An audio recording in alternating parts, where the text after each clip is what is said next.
뚠뚠뚠뚠 시청 전에 구독 눌러줘. 좋아요와 댓글도 남겨. 안녕하세요, 콩알맘입니다. 11월 23일 목요일 23차 시험관 시술을 할지 말지 결정하는 날입니다. 생리 시작하고 2일째 가서 먹는 약을 처방을 받았었고 6알 브레트라정 하루 2정, 클로미펜 2정, 그 다음에 페마라 2정 이렇게 6알 처방 받았었고요. 5일 동안 먹고 오라 그래가지고 토, 일, 월, 화, 수 먹었고 오늘은 지금 약이 없어요. 그래서 오늘 오전에 지금 병원에 진료받도록 합니다. 그러니까 전에도 한번 난포가 크다가 중간에 멈춰가지고 결국은 채취를 못한 적이 있어요. 그리고 저번 주기는 17일 만에 생리를 했고, 그러니까 지금 몸 상태가 작년에 비해서 나이가 1살 먹어서 그런 건지 관리를 항상 하고 있는데도 불구하고 내 몸이 내 맘대로 안 된다는 거, 그리고 이제는 수정도 안 될 때가 있다는 게 좀 충격적입니다. 그래서 뭐 시험관 하시는 분들이 고차수 분들이 제 영상을 보기도 하고, 뭐 고차수로 시험관 성공해서 지금 육아 중이신 분들도 보기도 하고, 아니면 가족이 시험관 하시는 분들이 보기도 하고, 그리고 시험관을 시작할까 말까 하시는 분들이 보기도 하고, 어쨌든 시험관 관련해서 관심 있으신 분들이 제 영상을 보고 있긴 한데요.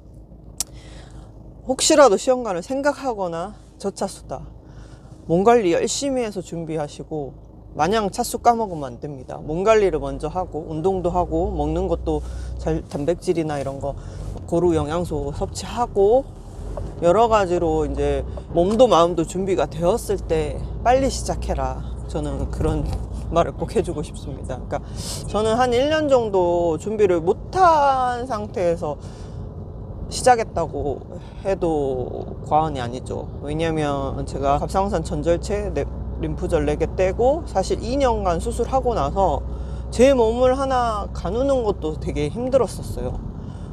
방사선 치료하기 전까지는 그래도 괜찮았는데 동의원서 그 방사선 치료를 하고 나서 와, 몸이 죽겠는 거예요. 온몸이 기운이 없고 무슨 할머니처럼. 그래서 제가 몸 회복하는 데만도 한 최소 3년은 걸린 것 같아요.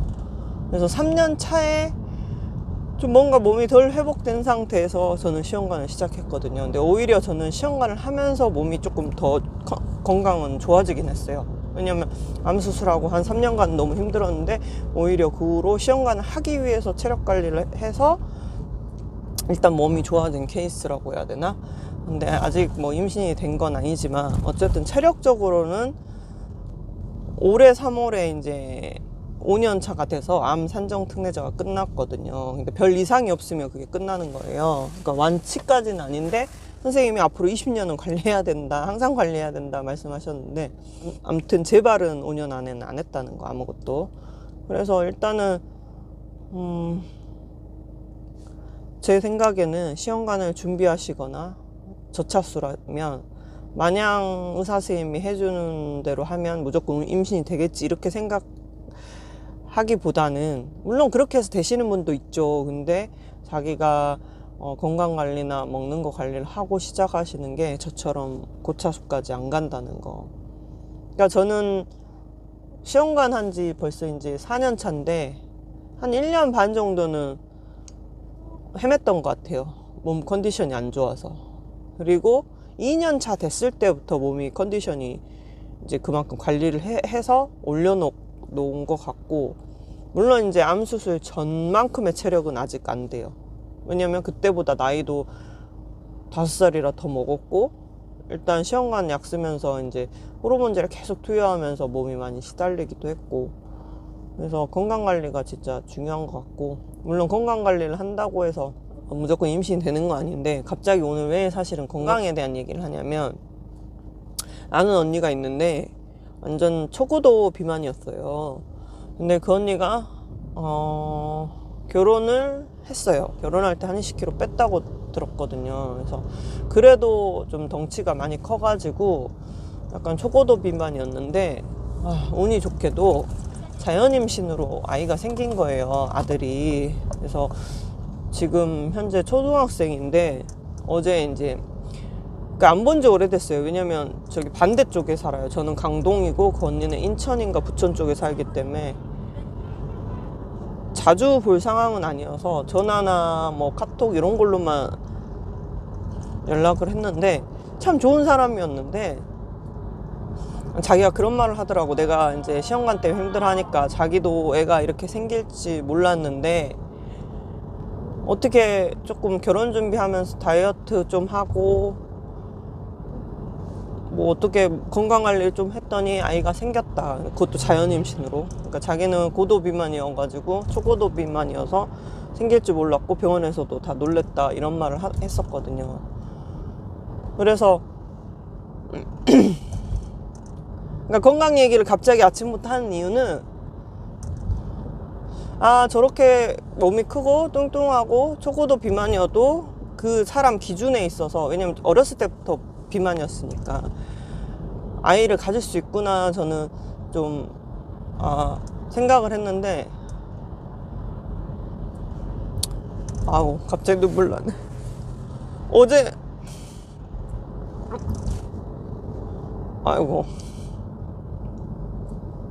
어제 인스타를 봤는데 언니가 죽은 거예요.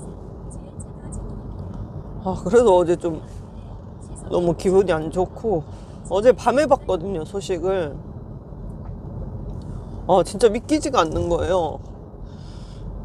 올해 만 46밖에 안 됐는데, 뭐 옛날 나이로 47이나 8 이쯤인데 만으로 저랑 2살 차이밖에 안 나는 사람인데 아직 아들도 초등학생이고 그런데 죽었어요. 그러니까 이제 사실 저도 트레이너 일을 오래 했고 이제 비만이거나 그러면 합병증이나 고혈압, 당뇨, 여러 가지 신장 이런 게 안 좋다는 거는 일반 사람보다는 더 경각심을 갖고 있긴 해요. 운동 생리학이나 그런 생리학적인 거, 건강적인 거가 일반 사람보다는 지식이 높기 때문에. 그래서 언니가 이제 먹는 거 좋아하고 하니까 그래도 건강하게 살려면 살 좀 빼면 좋을 텐데 그 생각은 했었는데, 인스타로 가끔 병원에 입원한 사진이 올라오길래 좀 걱정이 됐는데 허망하게 가버리니까 믿기지가 않는 거예요. 그래서 좀 멀어도 얼굴 봐놓을 걸. 마지막에 될지 몰랐겠지만 안 본 지 진짜 몇 년 됐거든요. 근데 사람이 너무 좋고, 그러니까 그런 거 있죠. 그 사람이 초고도 비만에 엄청 뚱뚱했지만 성격이 원체 좋으니까 사람들이 다 주변에 많았고 사람들이 다 좋아했어요. 사람이 성격이 너무 좋았어요. 유쾌하고. 근데 이제 어제 그걸 딱 보니까 너무 무서웠어요. 만약에 내가 임신을 해도 내가 건강하지 않으면 내 가족이 불행할 수도 있겠구나. 이런 생각 때문에 조금 무섭더라고요. 그래서 갑자기 아침부터 건강관리 잘 하시라고, 시험관 준비하는 동안. 그러니까 임신이 되기 위해서 건강관리를 하는 것도 맞지만 임신이 돼서 아기를 출산하고 그 아이가 성인이 될 때까지 책임을 지기 위해서는 우리가 많이 건강해야 될 것 같다, 이 생각을 했어요. 예전에 한 30대 때 친구가 보라카이인가? 필리핀에서 태풍 때문에 스킨스쿠버 강사 일하다가 사고로 이제 태풍에 휩쓸려가지고 죽은 적이 있거든요. 그때도 되게 너무 기분이 안 좋더라고요. 아직 젊은데 그렇게 가버려서. 근데 어제는 이제 저는 언니는 이미 돌아가셨으니까 좀 마음이 아프긴 하지만 제일 걱정되는 게 아직 초등학생인 아들이 너무 걱정되더라고요. 갑자기 침울해졌네. 그래서 어제 좀 슬펐다는 거.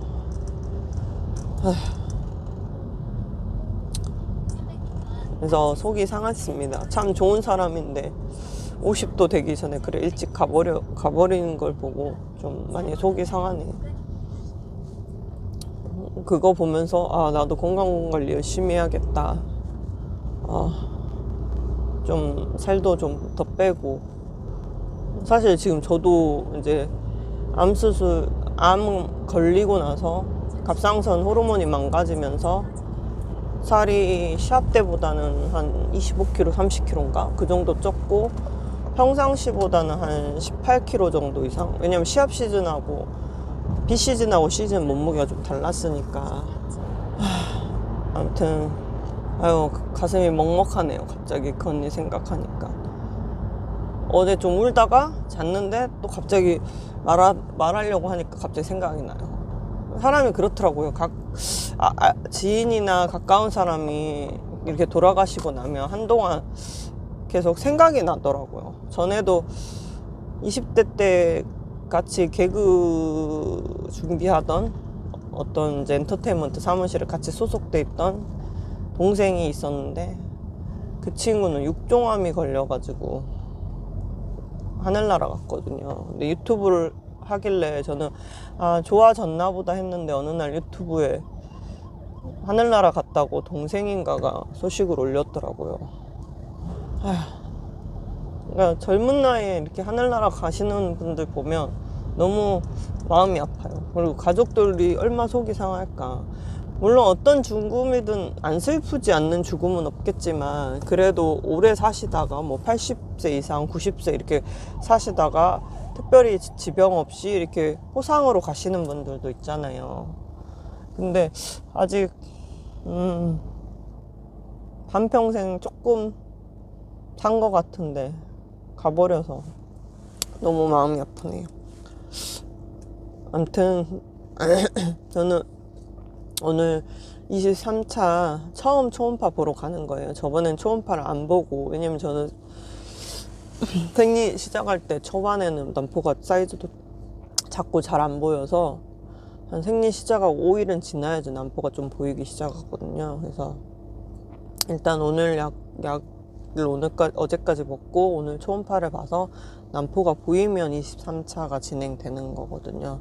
그래서 일단 병원 가서 검사 받고 어떻게 됐는지 23차가 시작되는지 안 되는지를 말씀드리겠습니다. 진료 보고 나왔습니다. 아까 갑자기 영상 찍다가 울컥해가지고 죄송합니다. 아이고 지인이 50도 전에 이제 돌아가시다 보니까 마음이 좀 아팠네요. 아무튼 오늘 갔는데 저는 항상 10시 반 예약을 하거든요. 그 시간이 편해서 10시 반에 예약해놓고 10시에 와서 접수를 해요. 그러면 거의 바로바로 진료를 보는데 항상 대기가 없었거든요. 근데 오늘은 30분 일찍 갔는데 3명이 앞에 대기가 있더라고요. 그래도 다행히도 제 예약 시간 전보다 진료가 빨리 끝나가지고 좀 오래 안 기다렸습니다. 한 30분도 안 기다렸어요. 그래서 일단 초음파부터 보고 얘기하자고 해서 초음파를 봤는데 오른쪽이 계속 꿀렁꿀렁 거려가지고 좀 걱정을 했는데 오른쪽에 하나 왼쪽에 하나가 보인다고 하네요. 그래서 일단 난포가 2개밖에 안 보여요. 이제 점점 갈수록 상황이 안 좋아지는 것 같아요. 그러니까 보통 난포가 그래도 한 3개, 4개는 보였었는데 이제는 수정도 잘 안 되는데 이제는 난포가 2개 보이네요. 그래도 하나도 안 보이는 것보다 얼마 다행이에요.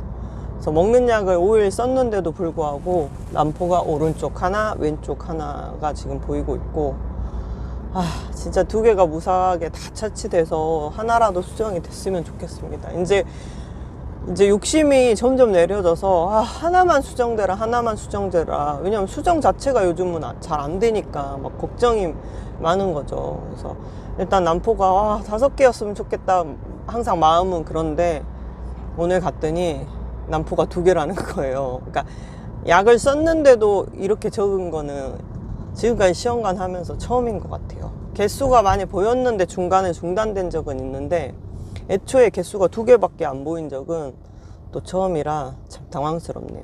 그러니까 항상 시험관은 알 수 없는 여정이라는 거. 그리고 이게 곧 될 거다, 빨리 될 거다 이런 기대감을 갖고 하면 실망도 더 크기 때문에 저는 더 속상하더라고요. 그래서 기대를 이제 거의 다 내려놨어요.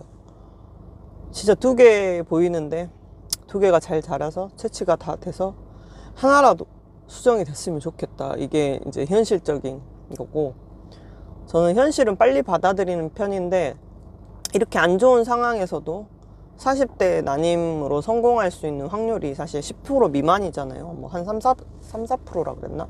아무튼 10% 미만인데도, 그러니까 10% 미만이면 그렇잖아요. 20번에 한 번 될까 말까 뭐 이런 상황이잖아요. 사실 뭐 4, 5%대면.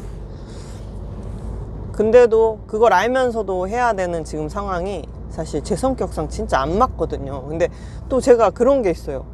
절대 포기를 모르는 스타일. 내가 하고자 하는 거는 꼭 어떻게 해서든 이루는 스타일인데, 또 진짜 아니다 싶은 건 빨리 접는 스타일이기도 한데, 이게 애기 문제는 그렇게 막 쉽게 접을 수 있는 문제가 아니라서 그게 마음적으로 참 많이 힘들었던 것 같아요.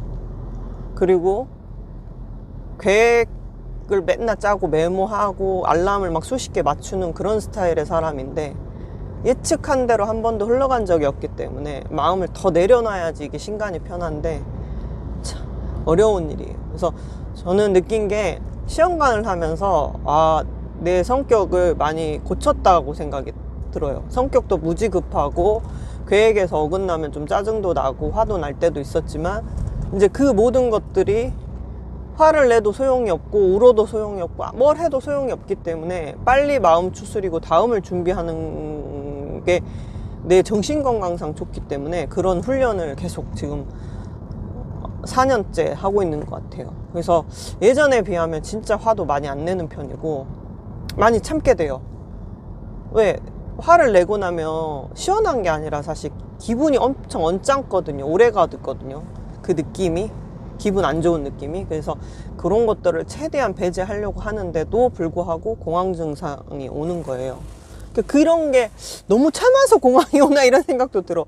화를 내고 욱하고 옛날처럼 막 그렇게 막 욱하고 막 질러버리고 하면 공황이 안 올라나 이 생각도 들긴 하는데, 어쨌든 만약에 내가 애를 낳았다고 해도 욱하는 성격은 애한테 정서적으로 불안한 요소가 될 수 있잖아요. 그래서 그냥 지금 이 과정도 부모가 되기 위한 연습이구나, 훈련이구나 생각하고 모든 걸 받아들이고 인내하고 있는데, 과연 진짜 건강한 배아가 하나는 나오긴 나올까? 막 이 생각 때문에 그게 항상 마음 한켠에 불안한 거죠. 그리고 폐경이 언제 올지도 모른다는 생각. 생리 주기가 막 들쭉날쭉 막 38, 뭐 거의 3달 주기 38일 이상 지나갔던 적도 있고, 83일 만에 했구나. 38일이 아니야.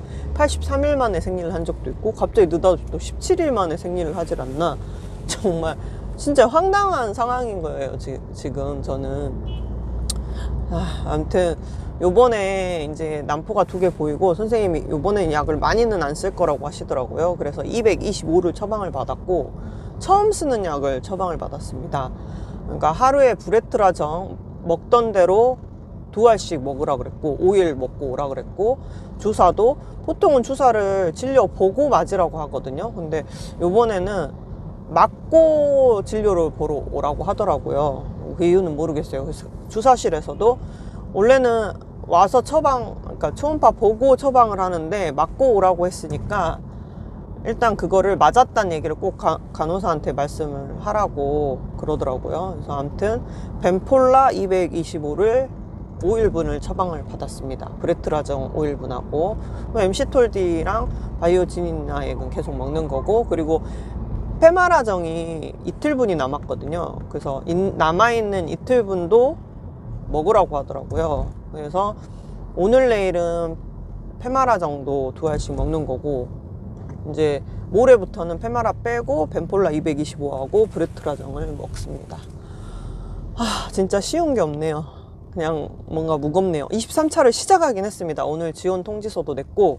근데 벤폴라가 원래 가격이 비싼가요? 지원금 처리를 했는데도 불구하고 좀 많이 나왔네요. 그리고 피검사 때문에 그런가? 피검사가 오늘 피를 4통이나 뽑았어요. 체열하고 가라 그래갖고 피검사 체열을 했는데 무슨 검사를 하는지 모르겠지만 4통이나 뽑았습니다.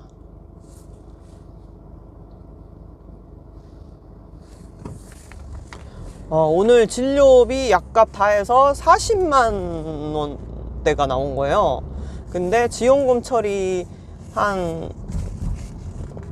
해서 지원금 처리를 했는데도 불구하고 뭐야, 지원금 처리해서